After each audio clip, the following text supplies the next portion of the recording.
Tous les soirs, à partir de 20 h, les balayeurs des rues se réunissent pour la répartition des tâches. C'est une étape importante qui permet de définir par groupe les artères à nettoyer. Ils reçoivent les consignes de leurs responsables et les matériaux de travail sont embarqués à bord de tricycles pour le terrain.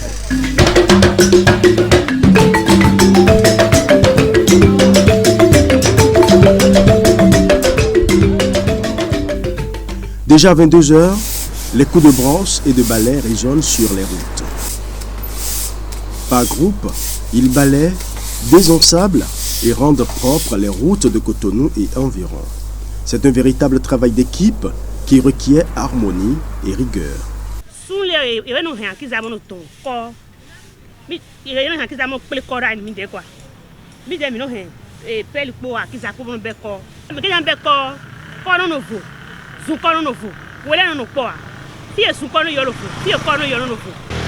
D'accord. Comme c'est un lot qui nous est confié, on se débrouille chaque fois de terminer, de donner le résultat souhaité. Toi, tu sais que tu dois faire de ce côté. Moi-même, je sais ce qui m'attend. Donc, on ne regarde pas personne. On ne regarde pas personne. Pour le travail, on n'attend pas que celui-ci ne travaille pas ou bien si, là. Nous, on travaille. Comme ici, des cônes sont habituellement placés pour délimiter l'espace de travail. C'est une mesure de sécurité, mais qui ne sécurise pas totalement les balayeurs, puisqu'ils subissent fréquemment les dérapages des usagers indélicats.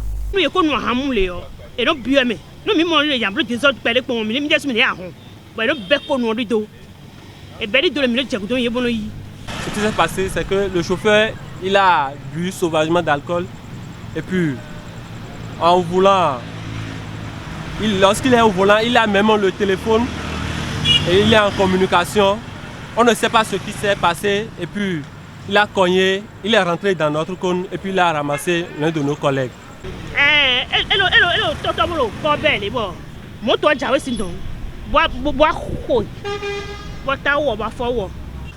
Ça arrive des fois qu'ils nous cognent, mais s'ils nous cognent automatiquement, on appelle le superviseur vient, il amène l'individu à l'hôpital. On nous fait tous les soins. Outre les risques d'accident, les travailleurs sont également confrontés à l'indélicatesse de certains usagers. Des ordures sont jetées à même le sol juste après le passage de l'équipe de nettoyage.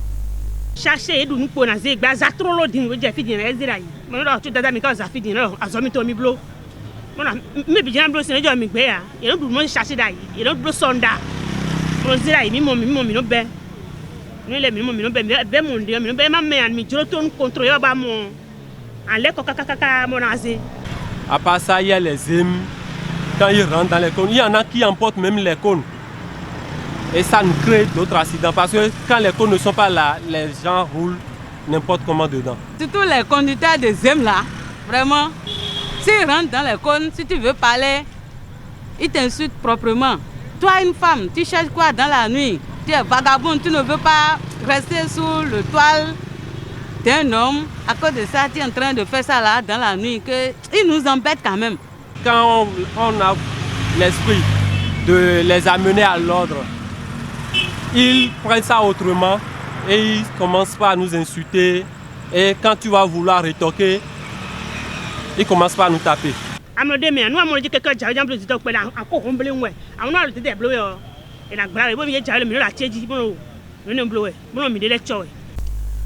Malgré les risques d'accidents et d'agressions physiques et verbales, les balayeurs restent fiers de leur travail qui, selon eux, contribue énormément à la beauté des rues au lever du soleil.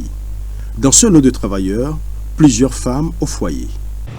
Tantôt, vous savez les hommes, il y a des fois que si tu veux venir là, ils ronflent la nuit et j'essaie de gérer ça avec lui. Avant de venir ici, je fais tout possible que l'enfant dort.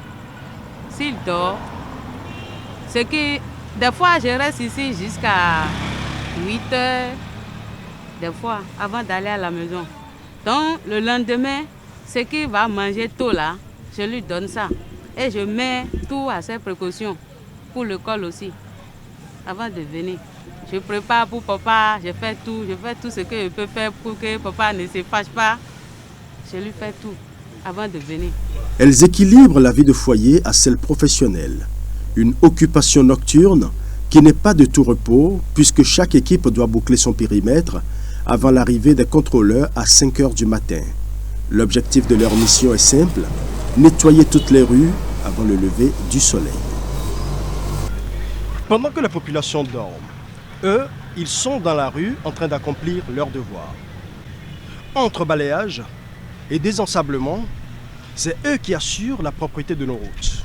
Aujourd'hui, nous allons en parler avec la Société de gestion des déchets et de la salubrité.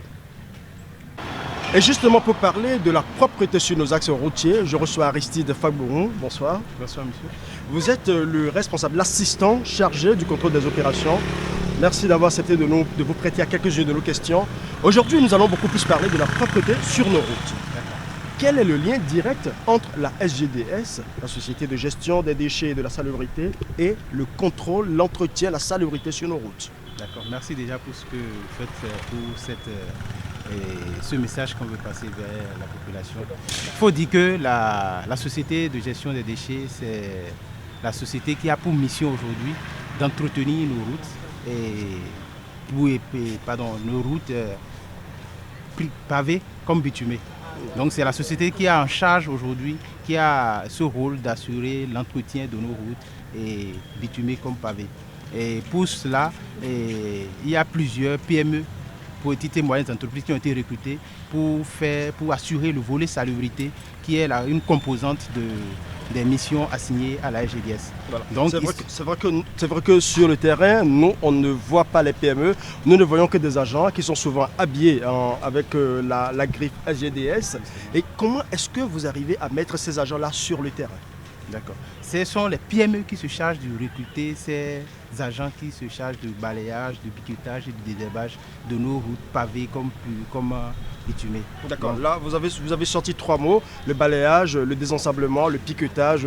D'abord, pour le citoyen lambda qui nous suit actuellement, on sait, le balayage, on a une idée là-dessus. Le désensablement, je crois que c'est pour enlever le sable de la route. Et maintenant, le piquetage, là... Le piquetage consiste à faire quoi? Ça consiste à enlever les déchets, les sachets, à piquer les déchets, les sachets qui se retrouvent sur nos tympans centraux, nos trottoirs et nos bas-côtés. Nos accotements. Voilà.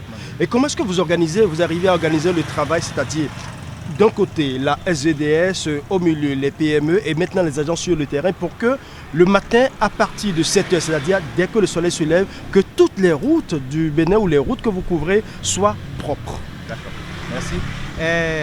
Ça se fait en plusieurs étapes. Déjà à partir de 21 h, nous faisons ce que nous appelons la pré-réception. Ça commence à 21 h. Ça consiste à réceptionner les équipements de protection individuelle et collectifs que les PME ont en leur charge et savoir si ça répond aux critères que la SGDS a demandé afin de mieux baliser les routes. Et c'est aussi en ce moment-là que nous réceptionnons également les outils, c'est-à-dire les matériels que les agents utilisent, et notamment le balai, les roues, les pelles et les chicanes. En tout cas, tous les matériels. Nous avons également des brouettes. Les brouettes, justement, c'est ça, je pense. Il y a beaucoup d'articles qu'ils utilisent sur le terrain. Et maintenant, en termes d'organisation, c'est-à-dire le déploiement sur le terrain, parce que vous allez dans presque toutes les rues la nuit à partir de 22 h, vous constatez qu'il y a toujours un agent sur le terrain et il y a des cônes qui sont positionnés du genre pour sécuriser un peu le périmètre d'entretien. Comment cette organisation-là se fait? Est-ce que c'est au niveau des PME ou c'est la SGDS qui suit tout depuis le début? Il faut dire que nous travaillons en partenariat, nous sommes des partenaires. C'est vrai que la SGDS fait ce que nous appelons le suivi et le contrôle. Et donc, les PME en leur sein ont aussi des contrôleurs. Et donc, c'est avec ces contrôleurs-là que nous mettons en place le dispositif de balisage. Et il y a une formation qui avait été déjà faite en amont avec les PME et même les superviseurs de la SGDS. Et donc on nous a appris, la CNSS nous a appris comment baliser les routes et en tout cas les chantiers ouverts, on nous a appris comment on balise tous ces chantiers. Et donc on vient juste mettre en application sur le terrain. Ouais. On vous voit souvent sur les grandes artères des grandes villes. Quelles sont les villes que vous couvrez réellement? D'accord. La SGDS couvre actuellement 5 grandes villes, c'est-à-dire les villes du Grand Oku, à savoir Ouida, Abomey-Calavi, Cotonou, Semenkoji et Porto-Novo. Et est-ce que vous intervenez dans le recrutement des agents directement? Non, ce sont les PME. Les PME sont à même de recruter elles-mêmes, leurs agents. Mais seulement que quand ces agents-là sont sur le terrain, nous travaillons de commun accord avec ces agents pour la mise en œuvre des activités. Oui. Sur le terrain, nous avons également constaté que les agents sont souvent confrontés à des dangers. Il y a les accidents, il y a aussi les risques d'agression. Comment est-ce que vous, les superviseurs, vous arrivez à canaliser ce genre de situation ou ce sont les PME qui s'en chargent? Ça dépend de l'heure à laquelle la scène se produit. Mais déjà, il faut dire que le risque principal que nous avons sur le terrain, ou bien le problème principal, c'est l'insécurité des agents. Et ce à cause de, comment on appelle, de la circulation qui est constamment dense, où des conducteurs indélicats rentrent dans les balisages que nous avons, que nous posons souvent. Et donc, la sécurité des agents est constamment menacée. Encore que nos rues ne sont pas toutes éclairées. Vous voyez, donc la sécurité des agents est constamment menacée. Et ce que nous faisons par rapport à ça, c'est que constamment nous sensibilisons les agents de rester dans le balisage et de rester beaucoup plus en équipe. Parce que, comme vous l'avez dit, le risque d'insécurité la nuit, ça existe. Mais quand vous êtes nombreux, vous êtes en sécurité, vous êtes ensemble, vous êtes groupés, vous allez voir que même si un agresseur doit venir, c'est-à-dire il aura au moins peur de vous agresser de façon physique. Parce que déjà, vous êtes nombreux. Donc, à ce niveau-là, on arrive à gérer cette façon. Vous avez également des artères sur lesquelles vous vous rendez compte qu'il n'y a pas d'éclairage public sur ces voies-là. Comment est-ce que les agents arrivent à travailler pour donner le résultat qu'il faut? Parce que pour constater la propreté, il faut d'abord voir clair pour pouvoir bien travailler. Et pour constater même, il faut aussi que ce soit clair. Oui, à ce niveau-là, les agents, les PME ont doté en majorité leurs agents de lampes torches. Bon, enfin, je ne sais pas si il y avait des équipements, on allait vous montrer. Donc, ils sont dotés de lampes torches frontales, voilà, de lampes torches frontales. Et à base de cela, ils arrivent au moins à voir l'activité, enfin, le balayage qu'il faille faire sur la route. Donc, le matin, quand on vient, avec cet équipement-là aussi, on arrive à faire la réception. Vous avez tantôt parlé de l'incivisme des usagers, c'est-à-dire ces usagers-là qui foncent directement sur les travailleurs et qui ne respectent même pas la position des cônes, ne respectent pas la sécurité de ces travailleurs. Ça, c'est déjà le premier pan. L'autre pan, c'est aussi ceux qui jettent les ordures un peu partout sur la route. Vous, en tant qu'observateur, en tant que chargé du contrôle, quelle lecture en faites-vous? C'est le changement de comportement qui n'est pas encore vraiment chose effective dans notre communauté. Sinon, en principe, d'abord le credo de la RGDS, c'est quoi? Nos villes sont nos maisons. Donc si chacun peut se dire que nos villes sont nos maisons, on ne peut pas se permettre d'aller jeter les déchets ça et là. Vous constatez que même les agents sont en train de balayer. Au fur et à mesure, quelqu'un passe, il dépose son déchet. C'est-à-dire si c'est les trucs d'arachide, les sachets et tout ça, on dépose n'importe comment et partout. Donc c'est ce problème-là, nous sommes confrontés vraiment à ce problème. Mais Dieu faisant, si je peux m'exprimer ainsi, nous avons une cellule à notre sein qui s'occupe beaucoup plus du volet sensibilisation et la communication. Oui. Selon vous, qu'est-ce qui peut être déjà fait pour amener ces usagers à améliorer leur manière de voir, leur manière d'agir, afin de ne plus faire ce que vous avez observé? D'accord. Justement, comme je le disais tout à l'heure, il y a une équipe à la RGDS qui s'occupe de la sensibilisation et de la communication. Donc il y a des animateurs territoriaux qui sont déployés dans les 5 villes du Grand Lukwe et qui vont de ménage en ménage. Et il y a aussi les superviseurs qui, dès qu'un cas d'insalubrité est constaté, on s'approche de ce dernier, enfin de celui qui a posé l'acte, et puis on essaie de le sensibiliser. La RGDS est dans ce processus de sensibilisation continue. Et c'est ce que nous faisons même d'ailleurs. Depuis que nous avons commencé, nous sensibilisons. Nous mettons également à profit les sécu, les chefs d'arrondissement, donc que ça nous dépasse. Par moment, on fait l'effort de les avoir à notre cause. De les associer à la cause. Pour qu'on puisse trouver... Oui, j'en venais justement là. Est-ce que vous avez souvent une certaine facilité de collaboration avec les chefs de quartier, c'est-à-dire les élus locaux? Si. Et c'est même, on travaille beaucoup même avec les CQ, les chefs d'arrondissement. Bon, je ne peux pas dire qu'à 100% c'est ça, mais dans la majorité des cas, nous arrivons à travailler avec les CQ et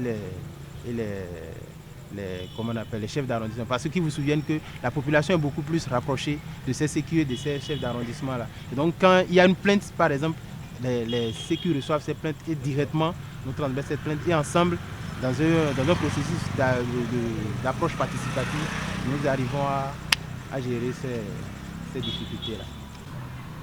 Eh bien, M. Aristide Fagbourou, nous sommes venus sur le terrain pour vivre en temps réel votre manière de travailler. Nous avons vu comment les travailleurs sont sur le terrain. Nous avons également échangé avec eux. Ils nous ont exprimé leurs têtes, leurs doléances. Vous êtes venus renchérir et vous avez donné beaucoup plus d'explications sur ce qui se passe. C'est pour cela que nous avons insisté pour tourner cette émission la nuit, pour vivre en temps réel ce qui se passe. Et vous, si vous avez quelque chose à dire, c'est le moment parce que beaucoup d'usagers vous suivent, ceux-là qui vont se lever demain matin et qui vont circuler et qui vont jeter des ordures, ils nous suivent là actuellement. Si vous avez un message, c'est le moment. D'accord, merci. Le premier message que je vais livrer, c'est de faire attention lorsqu'on circule à nos agents. Parce que ces agents sont nos frères et nos sœurs. Ils sont venus chercher leur gagne-pain. Il ne faudrait pas qu'ils rentrent avec des bras et des pieds cassés. Et donc, pour ce premier message, c'est que je souhaiterais que désormais, qu'on conduise avec beaucoup plus de sécurité sur la route. Deuxième chose, comme je l'ai dit tantôt, nos villes sont nos maisons. Si on doit considérer vraiment que nos villes sont vraiment nos maisons, on ne doit plus jeter les déchets n'importe comment et n'importe où. Et là, on va assurer pour nous-mêmes un cadre de vie sain, propre et puis durable. Merci à vous, Aristide Fagbourou. Merci à vous, chers amis téléspectateurs. Vous l'avez entendu, nos rues sont nos maisons. Nous devons faire en sorte que la propreté que nous dégageons à l'intérieur de nos maisons sorte pour aller dans nos rues, pour que la rue ne soit plus l'état d'ordure. Vous avez également entendu ces travailleurs qui sont sur le terrain.